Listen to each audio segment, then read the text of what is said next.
আমার নাম রুবায়েত ইবনে আরমান রাফি।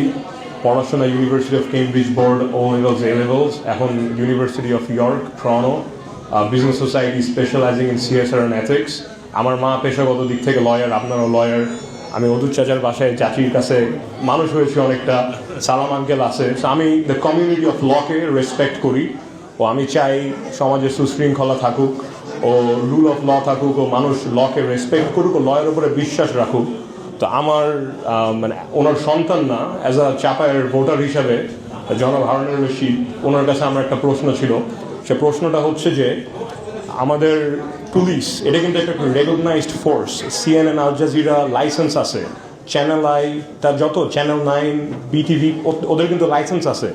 সাংবাদিক হতে গেলেও কিন্তু লাইসেন্স লাগে, যেভাবে লয়ের আপনাদের বারের লাইসেন্স আছে। আজকে আমাদের বাংলাদেশে বিশেষ করে চাঁপাইনবাবগঞ্জে আমি আসার পরে দেখছি এখানে অনেক আনলাইসেন্সড মিডিয়া কাজ করতেছে, যাদের কোনো লাইসেন্স নাই, যাদের কোনো মিডিয়ার এডুকেশন নাই। এটার কারণে এরা সমাজে বিভ্রান্তি ছড়াচ্ছে, ভায়োলেন্স করতেছে।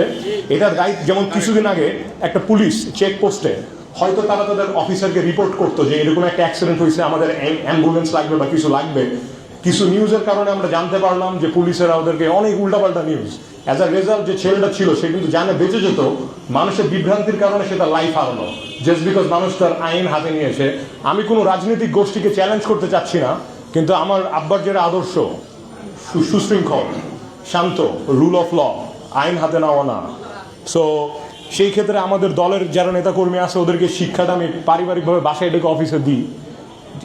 অনেক বট ইউজ করা হচ্ছে, এটার কারণে একটা লিগ্যাল ইনভেস্টিগেশন হবে। যদি ডিজিটাল আইন অ্যাক্ট কোনো মামলা করতে হয়, অফিসিয়াল আমি নিজে মামলা করব এইসবের এগেনস্টে। ও ভবিষ্যতে যেন সমাজে এরকম আনলাইসেন্সড মিডিয়া, উল্টাপাল্টা ইনফরমেশন, মানুষকে উস্কানিমূলক, আমি উল্টাপাল্টা একটা ভিডিও বানাই ফেসবুকে 1 লাখ টাকা দিয়ে প্রমোট করতে পারি, সবাই মনে করবে এটা রিয়েল ভিডিও। আমার কিন্তু লাইসেন্স নাই। আইনত কি ব্যবস্থা আমরা এক্সপেক্ট করি আপনি নেবেন? রাফি একটা বিষয় উত্থাপন করেছে, এটা ভেরি ইম্পর্টেন্ট। ডিজিটাল আইন আছে আমাদের দেশে। এই অন্তর্বর্তীকালীন সরকারের বিভিন্ন জায়গায় মব হচ্ছে, আর এখন বর্তমানে সামাজিক যোগাযোগ মাধ্যমে ফেক আইডির পরিমাণ মনে হয় বিগত এই 10-15 বছরের মধ্যে সর্বোচ্চ, সব রেকর্ড ছড়িয়ে গেছে।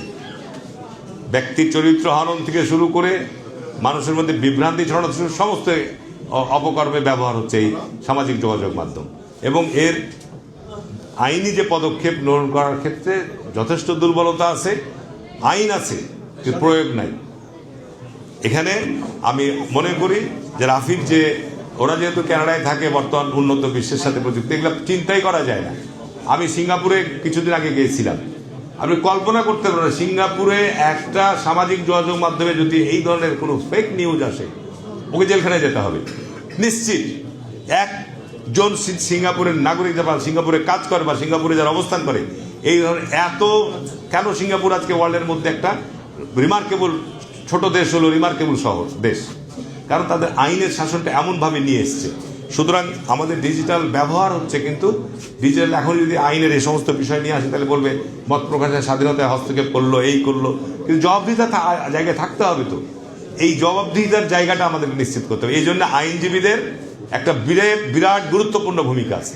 আমাদের মধ্যে মত পার্থক্য থাকতে পারে, মতভেদ থাকুক, বিভিন্ন দলমত তো থাকবেই, নাহলে তো একটা দল হয়ে যেত। কিন্তু এই সব বিষয়গুলোর ক্ষেত্রে আমাদের ঐক্যমত থাকতে হবে। আমি মনে করি যে এটার ব্যাপারে যদি আমরা ঐক্যমত পোষণ করতে পারি, তাহলে ইনশাল্লাহ আমরা জাতিকে যে কাঙ্ক্ষিত যে সুন্দর একটা দেশ চাচ্ছি আমরা সেই জায়গায় যেতে পারবো।